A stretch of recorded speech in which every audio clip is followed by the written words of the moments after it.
Hi everybody.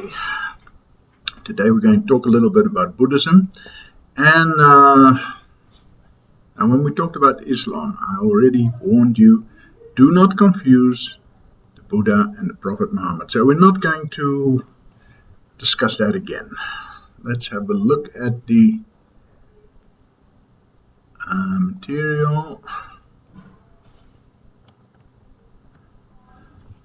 Okay, there's a tiny little section there on the academic study of Buddhism,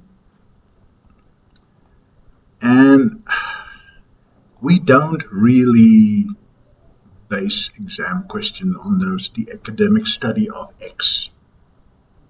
No, so read it through, but don't worry too much about studying those parts in depth.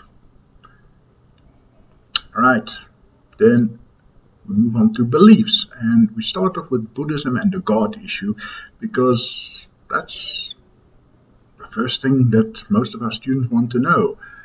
Do Buddhists worship Buddha? No, they don't. Now, the Buddha was a very wise man who lived a long time ago,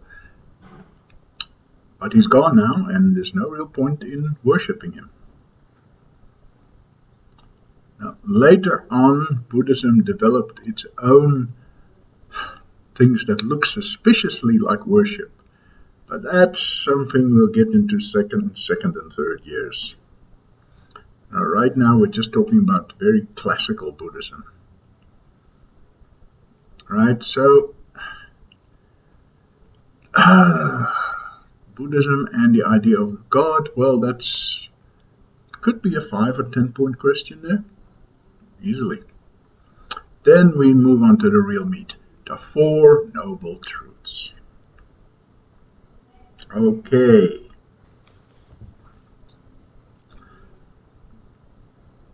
So how am I going to give you the Four Noble Truths in a way that you will remember it? First noble truth: life is full of crap. Second noble truth: the reason for this is that we want things. We're always wanting things. Third noble truth: so if you stop wanting things, then there'll be less crap. Life will be better. And the fourth noble truth, and here is the way to do it. Okay, so this seems like something you can just sit and study, right? Oh, at the end there are 8 things there, so that could. But if you're just going to give me those things as they stand there, then that's not really going to satisfy the kind of question I would ask on this. I wouldn't say, name the 8 steps in the Fourth Noble Truth. Right? Those 8 steps, by the way, are also called the Eightfold Noble Path. Right? I would want you to actually engage with it. I would want you to say, well, this is a pretty good analysis of reality, actually. Or, no, this is total nonsense. Right, so think about this a bit. Do you agree with this? I mean, you can agree with it and not become a Buddhist. You can, but if you cannot be a Buddhist and not agree with it. Okay, what am I saying here? So, if you think of this as a philosophy rather than a religion, that has its own problems, but if you think of it like that for a moment, right?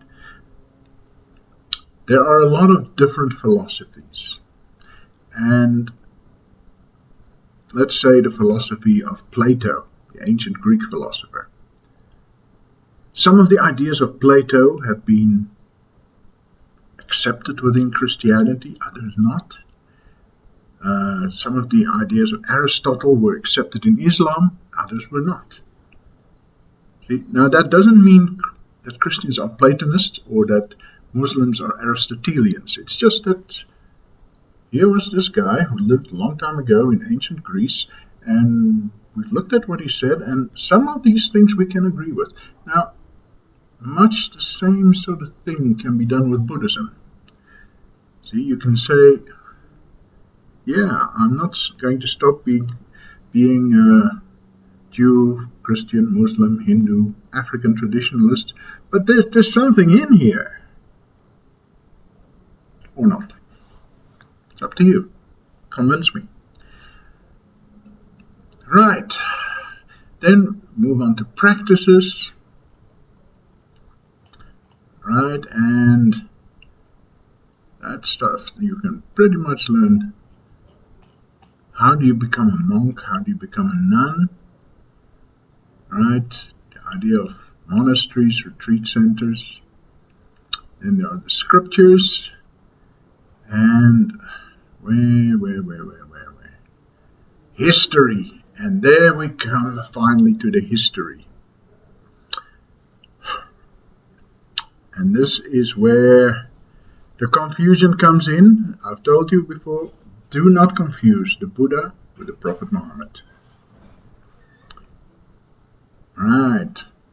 Where are we? Now, as we go on, here's 7.6.2, the life of the Buddha revisited. So, in 7.6.1, we had a look at the traditional account of the Buddha's life. Now, we're moving on to modern critical approach. Remember critical approaches from Unit 1? Well, this is a specific kind of critical approach, historical criticism. Right now, the traditional account that I gave you is already stripped of a lot of mythological tendencies. In the original story, when the Buddha died, flowers rained down from heaven, and so on.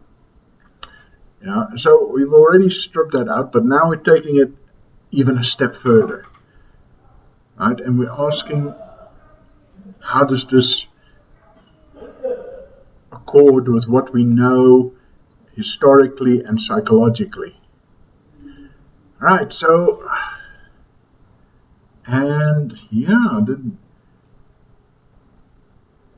so this is the one thing that I want you to take from this unit. Doing a historical critical analysis. And I'd rather see you being able to do this after you've studied Buddhism, rather than just recite the traditional story. I'm not interested in the traditional story. I know what it is, Can you add to this? Can you add more detail to this little criticism that I've done here? Okay, so then we move on to the further development of Buddhism, and we talk about Southern and Northern Buddhism. Those are the terms that I'm using in this module, because I find people find it much easier to remember. But the terms you'll see in most places, most books, is Theravada and Mahayana. And then we have a little excursus. Once again, it's a little bit of myth busting that I'm doing here. Again, you can see the more critical approach in this unit. Right, so you see this fat little figure, you see it in Chinese restaurants around the world, and people will say, yeah, that's the Buddha. And the Chinese restaurant owner doesn't want to lose you as a customer, so he'll say, yes, that's the Buddha. But he knows better. Right, so it is a figure from Buddhist history, but it is not the Buddha. Okay, read that section and do not make the mistake. Right, Buddhism in the world today, right, that's a little bit about what's happening in Buddhism these days. Okay, so now let me close off.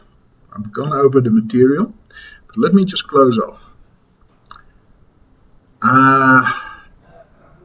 In the Western world, people have a bigger problem with Buddhism than with any other religion.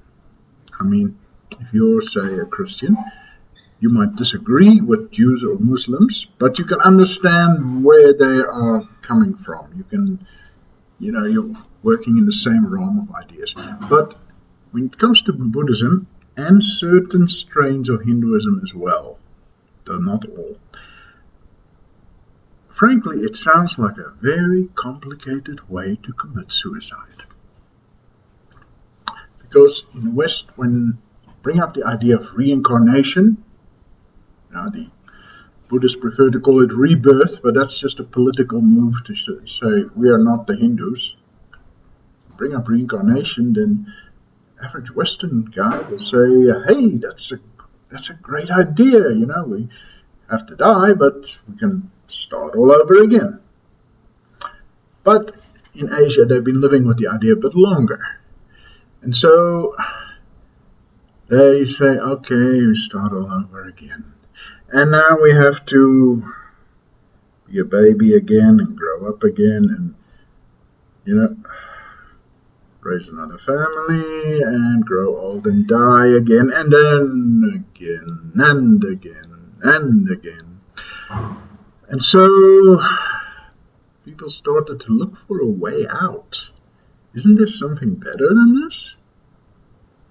And so, not only in Buddhism, but also in Jainism and in certain kinds of Hinduism, they say, yes, there's something else out there. And, well, if there's something else out there, maybe you can tell me what it is. No, I can't actually do that. Why not? Because it is too foreign, it is too different from what you're used to.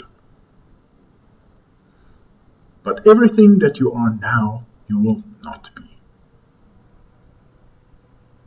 Right. And so, Westerners and Africans have a hard time understanding why in Asian countries this came across as a very good and desirable condition. So to actually make you understand it, I'd have to convert you to Buddhism, and I don't feel like it, I don't have time for it, and UNISA would fire me if I started doing that.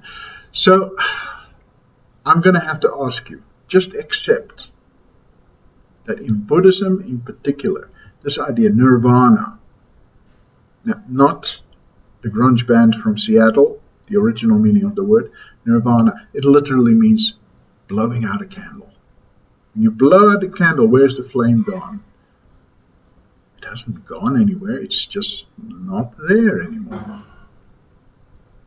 And yes, to the Western mindset, and I think to the African mindset as well, this all comes across like a complicated way to commit suicide. Yeah, we have to accept that. But to these people themselves, to actual Buddhists, there's something beautiful about it. Okay, so I'm just going to have to ask you to accept that for the purposes of this module. Now, if you come with us and major in religious studies and do honors and masters and PhDs, then we can get into real debate about it. This is an introductory module, and it's, like when Christianity we said the Trinity, this is a divine mystery, and people have been trying to untangle it for 2,000 years. Well, in Buddhism, the same thing is true of nirvana, except they've had 2,500 years to try and explain it, and yeah, it remains mysterious. Okay, so that leaves only Study Unit 8, Religion in the Modern Era. Okay, you're going to have to wait 2 weeks for that, because next week I'm planning to talk a little bit about the policy for the EDT students. So the RST1501 guys will have to wait an extra week. And then we will have covered the material, and it's time for you to start revising.